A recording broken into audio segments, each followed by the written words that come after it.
on redeveloping state-owned properties. And prior to that, I ran the Regional Economic Development Councils, also at ESD, dealing with grant funding and economic development strategy for upstate. I also was born and raised in Pine Hill and moved back and purchased a house right on South Pine Avenue. So I'm a resident as well.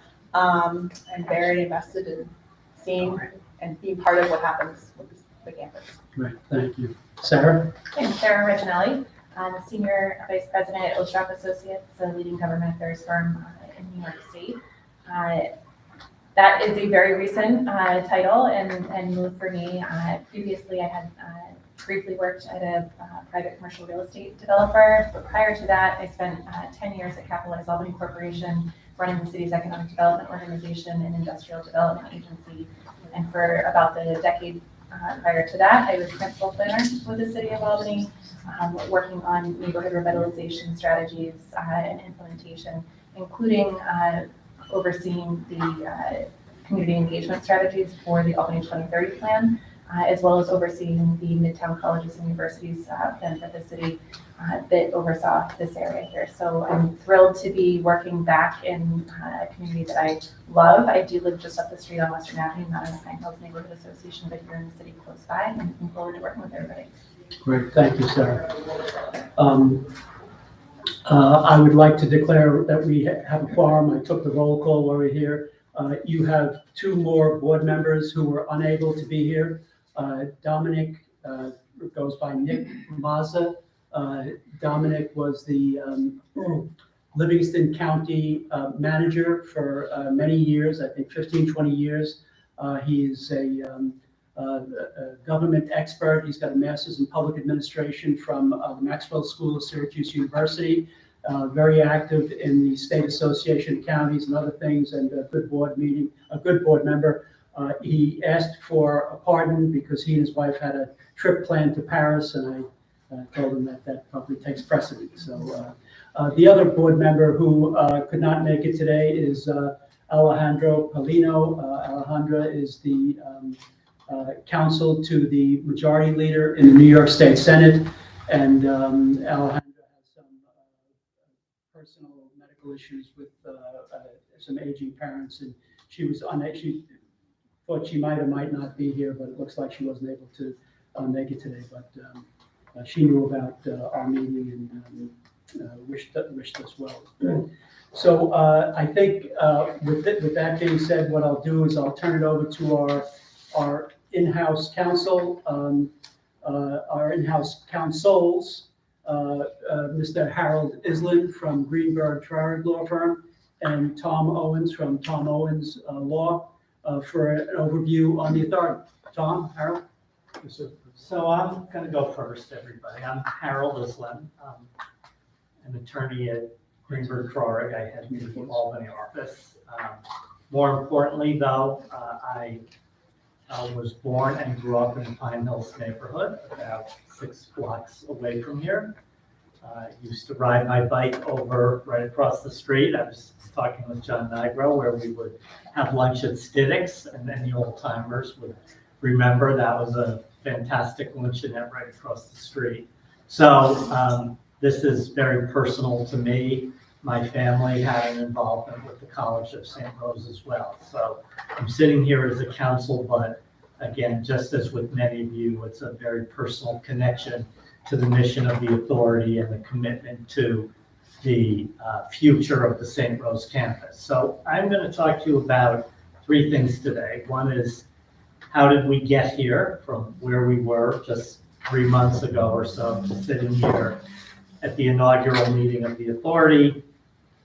I'm going to talk to you a little bit about the powers and duties that an authority has, this authority has under the statute, and I want to talk to you a little bit about the process with St. Rose, because it's very important that the authority understand what its role is and what the role of the college is and what the role of other stakeholders is.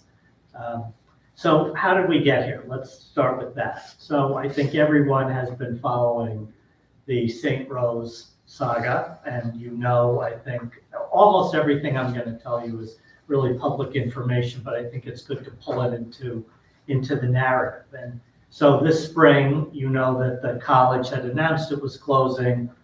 They were busy trying to find a solution, both for continuing its mission and figuring out, was there a use for the college? Did someone want to come in? But also for addressing the financial challenges that it faced. And there was a point this spring when, and again, this was widely reported, they were working with Touro University, and I was involved in that process to see, was there something that could be put together? And as it became apparent that that was, at the same time, I will add, and as part of that process, the college was exploring with all avenues of government, the city, the state agencies, the county, and of course, talking to its state legislators about whether there was a pathway with state support, with some kind of governmental support to be able to manage that process. And what became clear there, and not through, any lack of commitment, but that the state had reasons why state agencies, the executive branch, sort of found itself not really able to fully step up and help, and the city had issues, but the county, to its credit, the county government said, we are willing to help. We have the financial capability to help. We have the vision to help, and we have the will. And Jeff spoke very movingly. I want to reinforce it. I sat in those meetings, everybody, and if it weren't for the leadership, starting right at the top with the county executive, but the whole team, the finance team, the legal team that Jeff led, policy people, the economic development people, everybody came together and said, we are willing to help, but we need the right vehicle to do it. And so there were discussions, what's the best way? And I think, the idea came up of that using public authority that is publicly accountable. You heard lots of transparency, subject to the public authorities law and the public authorities oversight board, that would be the best vehicle to be able to work with the college and the other stakeholders to potentially, and I'm going to come back to the potentially, take control of the campus, help the college out of the challenges that it was facing, and find a way to move forward. There are several reasons for that. Among them, we have 7 people here. You're able to be nimble and agile. The process that you are going to be facing in terms of dealing with the college and the stakeholders, and especially the bondholders, and I'll touch on that, requires that. There won't be time for there to, in many instances, to have lots of back and forth process and what do you do, but it's also the focus. We have 7 people here, all of whom are committed to this neighborhood. You understand it, you live here. That is not true sometimes with other governmental agencies, including legislative bodies. But you also have one important advantage that is different than private people, which is your ability to work with other branches of government as a public authority, accept public funding that a private entity could not accept, and to interact with other aspects of government, school districts, colleges, research facilities. That is very important because it's a government to government kind of discussion, and so it's an advantage. And frankly, you're eligible as a public authority to receive funding from government that might not be true. So there was a decision started with the county, input from the college, but it was a county decision. But then, and very importantly, taken to the state delegation, it needed a state law. Could not be done privately, couldn't be set up by a county legislative act. And so all of these stakeholders worked with the delegation, frankly, led by Pat Bay, who's here. But, I'm a no BS kind of person, and she deserves enormous credit for the leadership and the dedication and the commitment she showed, along with her colleague, Assemblyman McDonald and Senator Breslin. This was a team effort, everybody, I'm telling you. And you all know, you especially now, how hard it is to get legislation passed, especially in a very tight window. But we did it, and the governor signed it, and here we are today. So I thought the history was sort of helpful to everybody, because it was, the entire process was really, I think, a model of what you would want to see. It was thoughtful, it was deliberative, and it was inclusive of a lot of points of view under a very tight time pressure that we had to move from where the college was at that point in time to getting this set up. Now, I want to talk a little bit about your statutory powers and duties, but I think it's misleading to have that discussion, or confusing, if I don't remind everybody that while everybody has very high aspirations for the role that this authority can play, it's important to remember the college owns the property. You own nothing. You do not have the rights to eminent domain or to condemn the property. That was something that's not included. So your ability as an authority and your role in this is going to be dependent on what the college does. And it's their job, the board of the college, to decide the process that they are going to use for disposing of property. There is a marketing process underway. I think everybody knows that they're busy talking to buyers. You may be the only buyer. You might be a buyer. There are issues of, is it the whole campus? Is the college going to try to sell it in pieces? That is up to them, okay? Right now, as we sit here.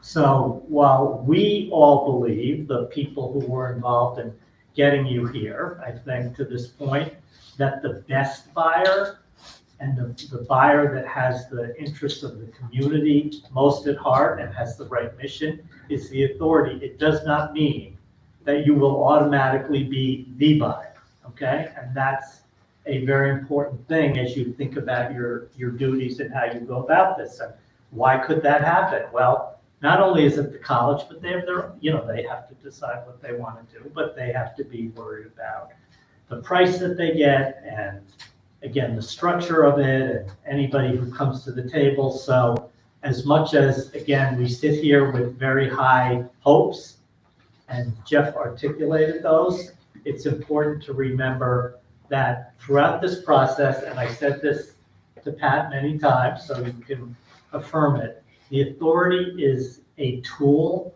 to get to the right result, but it is not the result in itself. It is the pathway. There is another important player in all this, and you will hear us talk frequently, which is, I think everybody knows that there are bondholders who are secured creditors, meaning they have special rights for a number of pieces of the property. So while the college is the owner, they do not also have 100% discretion to just decide what they're going to do, because the bondholders have legal rights and they are actively engaged in working with the college, and they will be actively engaged in talking to you. We have been speaking to them in advance of the formal establishment of the authority, and they are an important voice in all of this as well. So as I'm about to say, you have some very important statutory authorities that were given to you, but those powers do not necessarily mean that at the end of the day, you will control and own all of the property, some of the property. It is possible, it could be none of the property, but our hope is, of course, that it's expansive. So I hope that's helpful, because it's sometimes I think that when people talk about the authority, there's an assumption that somehow you already own the property. You do not, okay? And that's why I felt it was a good sort of reminder of what the status is right now. So what are your statutory authorities? And I'll be quick because, there's 20 pages of law, but the most important things are that you have the authority to issue bonds. Now, you say, how do we issue bonds? Well, those would have to be supported by the county, and the county has stepped up and expressed a willingness to do that. So that means you can get money and you can use that money to buy property. And you have the right to buy property. So that, of course, would be the campus. And you have the right to have staff and help administer properties if you buy them and all the other things that go along with that. So, there's lots of legal boilerplate in the statute, but the two most important things are the right to buy property and the right to sell bonds in order to finance those purchases, and the right to enter into agreements with government, and most importantly, the county, because it is the county that initially would be the entity that would be backstopping the bonds that get sold. Now, eventually, if you buy property, then some of it you keep, some of it you might sell, some of it you repurpose, and if revenues come in, those are used to eventually pay off some of the bonds. So that's a bit of an overview. Again, we can, at some point, if you want, get into more details, but I thought it was helpful to give you the kind of narrative of how we got to where we got. So unless there are questions, I'll hand it back to Kevin. Well, there may be, and everybody can take a deep breath now after Harold's briefing. There's a lot there, but I did want to introduce County Legislator Ray Joyce. Pat flustered me earlier, and I didn't introduce Ray. Ray Joyce is a county legislator, and somebody who's very interested in our economic development program, and I know his longstanding family ties to the city and to this neighborhood in particular. So Ray, thank you for being here. Tom, anything you'd like to add to that? Or so any questions for Harold on any of those items? I know this is a lot, but we're going to have more meetings, and this will, become more clear as we go along, or whether anything is going to happen or everything is going to happen. So, what's that, Joe? I would like to add just something quickly while you're taking a breath with all the information that you're being given. My name is Joe Scott. I've talked to several of you at the very beginning. Harold rightly points out this authority has a lot of powers, come great responsibilities. Several of you have heard that from me in the past. But one thing that I think you need to keep in mind, and this might give you some relief, is that at the very end of the authority statute, there's a limited liability provision. So these are all corporate obligations of the authority. So if we issue bonds, if we acquire property, et cetera, those are all corporate authority level obligations, not personal obligations. So hopefully you can all take a deep breath and relax a little bit as we move forward with the presentation.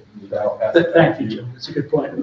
And I would also, this is your decision to make, but I would also recommend that we take out a directors and officers policy for the board for any additional liability. You are indemnified to a degree just by the fact of being a public authority and non-profit, but it's, in my experience, it's been best practice that organizations like this take out additional insurance to protect the members. It's not like you folks are drawing huge director's fees from doing all this. I did tell John Nigro we're paying him double what everybody else is getting. I did the math. But so at this point, I think, well, let me just introduce the rest. Peter Pastori is attorney with O'Connell and Aronowitz. Peter is available to handle any bankruptcy issues that come up. If the college does wind up filing, or if that happens, Peter's an expert in that. Joe Scott is bond counsel to Albany County, and Harold and Tom, have both been, I've engaged both Tom, Harold, and Peter by the Alliance on behalf of the authority. And one of the things that I would like to discuss with the authority as we go along, that if there is a bond issuance, that we kind of capitalize the operating expenses, because if you do come to that point where you do own the properties of the college, there are going to be operating costs and, security, maintenance, operation costs, and Joe informs us that we can capitalize those into a bond issuance. So, a lot of decisions to make. They don't have to all be made today, but these are things you're going to have to think about and decide on. But with that, maybe any questions before we turn it over to Tom Owens to walk through the fun stuff? No? Tom? Good afternoon, everybody. I'm Tom Owens. I've been practicing 30 years or so and worked with a number of these attorneys and have either been in-house or outside counsel. I was waiting for you to say outcome. Yeah, for public authorities for that entire 30-year period. And I echo everything that's been said to date. The bad piece of the news is I'm on here 5 times, so I'm going to try and get through that relatively quickly. A little background on me: I grew up on Parker Street, 4 blocks away. Every day to high school, I walked through the St. Rose campus. My grandmother was a teacher trainer. She taught public schools all that time frame. All my children learned to swim at St. Rose. I think I need money back for a few of those. So I've spent an awful lot of time, as the others have mentioned, certainly this area has a special place in my heart and my family's heart. So I appreciate being able to come on board. What I'm about to go through is the operating structure. And as Kevin mentioned, all of this can be modified at any time, and I would emphasize that as you go through. This is a lot of material for you to digest during the first meeting. I know it's been out there for you to look at, so I would encourage you to continue to review it.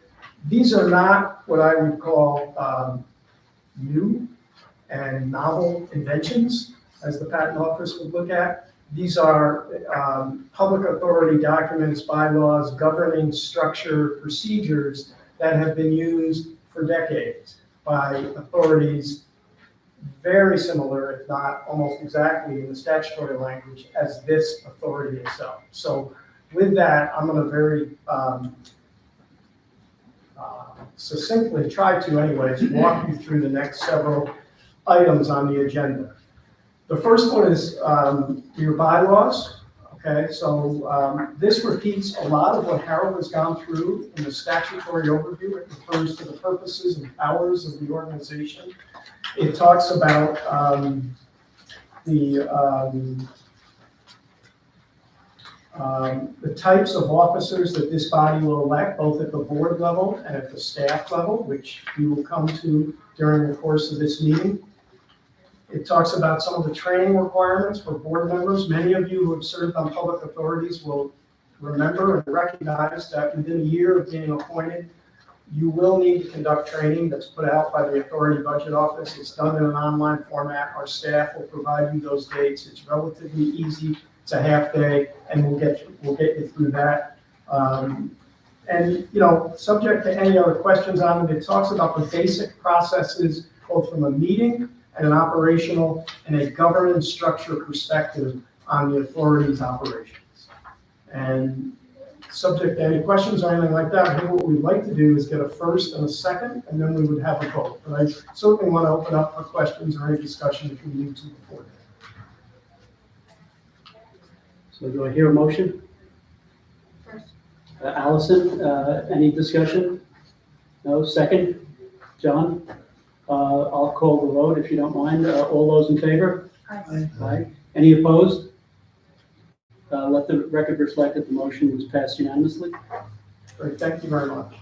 So the next order of business before the board is to elect your board officers. So this is at your level, and gratefully, graciously, we've received some interest from a few of the board members, and I'll let that be known. And the thought process, and again, this can change at any time, but these folks have been gracious enough to volunteer their services and demonstrate an interest in particular positions, so I'll let you know that now. So for the chairperson, Dominic Mazza has volunteered to serve in that. For the vice chair, John Nigro has volunteered to serve. For the secretary, Allison Walsh has indicated that she would serve, and for the treasurer, Sarah Reginelli has indicated that she would like to serve. There's on the resolution, it talks about an assistant, both for the treasurer and the secretary. We're going to push that off to a subsequent meeting, but I would like to get these 4 officers installed. That will allow us to basically commence operations and provide the amount of governance required to basically move forward. So I'm going to do this sort of person by person, and it's going to be relatively quick. What I'm going to do is ask for a motion from someone and a second for a particular office. So for example, I'm going to say, can I have a motion for chairperson to be Dominic Mazda? I'm going to need a first and a second. You people, I'm going to call the vote. We will vote. If any of you are here that are on this motion, I'm going to ask you to abstain. Okay, and then this resolution will reflect the fact that these elections both took place, that the proper people who were up for election during that time frame abstained, and the record will then show that these officers have been elected of the board. Okay? All right, so if I could get a motion to have chairperson be Dominic Mazza. Okay, we have a first. And Ms. Higgins or Ms. Reginelli. A second, could I call for a vote? And that would be for everybody here, because he's 5-0. Everybody, any opposed? Okay, great. And could I get a motion to have the vice chairperson appointed, John Nigro? Okay, Ms. Reginelli. Second, Alice. Okay, great. Okay, you got it ahead. It's all about speed here. All right. And can I have a vote, please? All in favor? Can I vote against myself? You're abstaining on this one, John. Yeah, unfortunately. Yeah. Okay. Could I have a motion for the secretary appointment to be Allison Walsh? I can beat you on that one. Okay. Thank you, Danielle. And could I get a vote? Everybody except Allison? All right, 4-0. Great. And finally, if we could get a motion to appoint Sarah Reginelli as the treasurer. Okay. And second, John. Okay. And we'll have a vote. Everybody but Ms. Reginelli. 4-0. Okay. That's great. So this resolution will now reflect those 4 officers being elected as the board. And again, the bylaws provide that at any time that can be changed. And in fact, every year we will go through a similar process. Okay, the next resolution before you is to appoint staff officers. So this is the level before the board. And as Harold and Kevin have mentioned, the Alliance has a very special place within this authority. It's actually explicitly mentioned in this enabling legislation 3 times. It provides for certain services, agents, and expenses to be covered and to be utilized by the Alliance to help support this authority's operations. So the resolution before you would be to appoint Kevin O'Connor as the Chief Executive Officer, and as you know, Kevin is the Chief Executive Officer of the Alliance, and to appoint Amy Thompson as the Chief Financial Officer of the authority, and Amy is the Chief Financial Officer of the Alliance. So, subject to any questions or discussions, I'd like to try and get a first and a second on that motion. And our bios are in the package as well, Amy's, and Dylan's as well. So. Okay, I have John as a first. Anybody as a second? Allison as a second. And could I get a vote? All in favor? Aye. Any opposed? Thank you. Okay, next is a resolution to adopt certain policies. These policies, as Kevin has mentioned previously, are all required either by the Public Authorities Law or by other relevant New York State statutory authority. So for example, the first 2, and I'll cover these extremely briefly, but they're in your package and feel free to ask any questions. Again, you can come back after the meeting. Code of ethics and code of conflict of interest are really driven largely from the enabling legislation. The one thing I would point out is you are going to be filing financial disclosure statements each year with the county. So that will be due on or before May 15th of each year. So that will be an obligation under our enabling legislation and under our code of ethics policy. And basically that provides the board members that they would be aware that as a board member, you have certain duties. You have a duty of loyalty, which means you are supporting the corporation's mission. You don't have conflicts. You don't disclose confidential information outside of board meetings. You have a duty of care, which basically says that you're going to operate this corporation in accordance with the law, in accordance with these policies. And you have a duty of obedience, which is basically you're going to comply with these policies and law. And that's the first two. The investment policy, very briefly, it's not a very exciting policy. All we can do is put money in the bank and it has to be collateralized. There's no equity investments or anything like that. Every dollar that we get is going to be put into basically a bank account that would be backed up by state obligations. The procurement policy, as you can imagine, as a public entity, this ensures open and fair competition, that the authority just doesn't hand contracts out, that we have a public process, and that there is a competitive process for awarding contracts. The real property acquisition and disposition policy is the method through which we either acquire or dispose of real property. Basically, it says that before we do either, we have to appraise it so that we know what we're getting into. You can't either sell it for too little or buy it for too much. And at least we could do that, but at least we're aware of that fact before we do it. You have a whistleblower compensation and a travel policy that basically protects employees. It allows them to be protected and provides them a channel. Now, we don't have employees yet, but you will maybe potentially at some point, which provides them a channel to raise issues within both their chain of command and if their complaint is with the chain of command, with a process outside of the chain of command. The compensation policy, as Kevin has alluded to, your salary is what your salary is, but beyond that, if you do incur expenses, if you have something comes up where there are expenses incurred in your duty, the statute does allow for reimbursement of those reasonable expenses incurred in the performance of your duties. And there's the policy talks about that, okay? There's an indemnification policy, as both Joe and Kevin has talked about. The authority is signing up to indemnify all of you if you were ever named in a lawsuit. As Joe's pointed out, you're not personally liable. However, often people are named in lawsuits even if they're not personally liable. The authority has a duty to basically hire a lawyer for you and defend you. Additionally, we are procuring insurance. That's another resolution I have coming down the road in a few minutes, which provides the money to pay the lawyer to provide you with that defense. There's 3 committees that we are required by law to form: the Audit, Finance, and Governance. There's at least 3 of you that will be appointed to each of those committees. I would encourage you to read those charters. Some of you have different skill sets and interests that may align with certain committees. Our hope would be at the next meeting or shortly thereafter, we would appoint members to those committees based on the interest and your skill sets that relate to those committees. And then finally, a records access policy.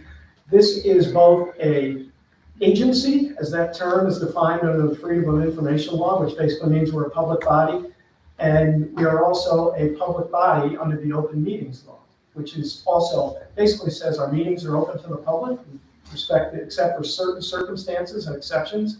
And similar to all the records and documents that we create as an authority, almost all of them are going to be accessible to the public on their request. And subject to any questions, that's the resolution for the adoption of policies. And I've put it in one resolution, so if I can get a motion and a second, and then a vote to adopt those policies. Okay, I've got one, I'm not sure who it is. Allison, okay. And second? Sarah, great. And can I get a vote? I vote, all right, thank you. And then 2 more, we're getting there. One is to basically just get ready for the first set of operations. We do not, as they pointed out, have any money at this point, right? But if we, by chance, if money falls on our head tomorrow, I'd like to have a bank account that we could put it into. So this just allows us to open up a bank account. As I said, this is not any type of money market account. It is a straight bank account that's collateralized by state obligations. And Amy, our CFO, has looked into this. We recommend just opening a bank account at M&T. Again, we can change this at any time moving forward, but at least we would have a depository account if in fact funds were provided to the authority. So that's the resolution before you to open up the bank account. And that also basically the board appoints the board chair, the treasurer, Amy and Kevin as individuals that could basically draw or deposit those funds, basically interact with the bank. So that is the resolution before you. If I can get a first and a second on that. Okay. Second, great, Danielle. Okay, can I get a vote? All in favor? Aye. Aye. Any opposed? Okay, great, thanks.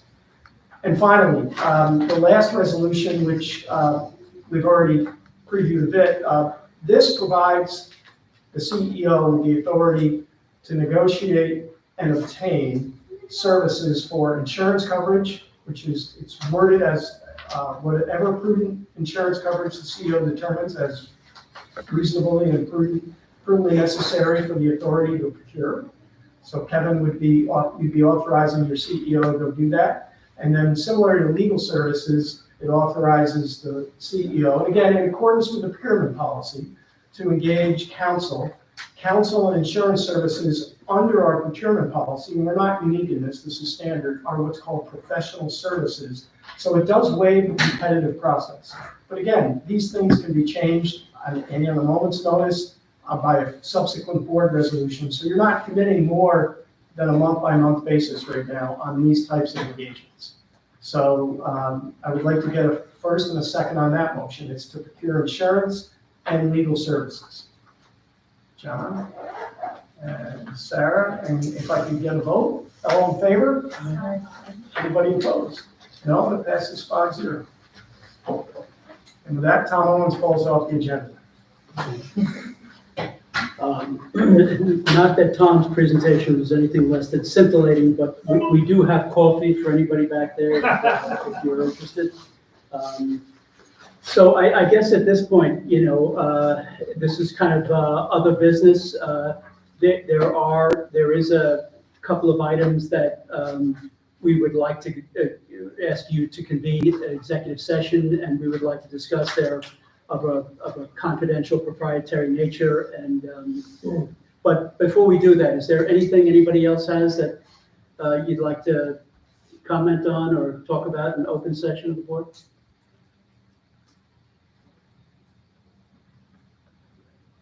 Okay. Tom, So I would like to entertain a motion. We would need a first and a second, and this would be to enter executive session. And there's only certain statutory allowed reasons to enter executive session, so I'm going to provide them. There's 8 in law. We qualify for what we're about to talk about for 2 of them. So one is to discuss the the financial history of a certain corporation, and 2 is to discuss the proposed acquisition of real property of which the public disclosure of which could substantially affect its value. So those are the 2 reasons that we would be going into executive session, and I would like if someone could make that a first and a second, and then I would call a vote. Allison, great. And great. And can I get a vote? All in favor? Anybody opposed?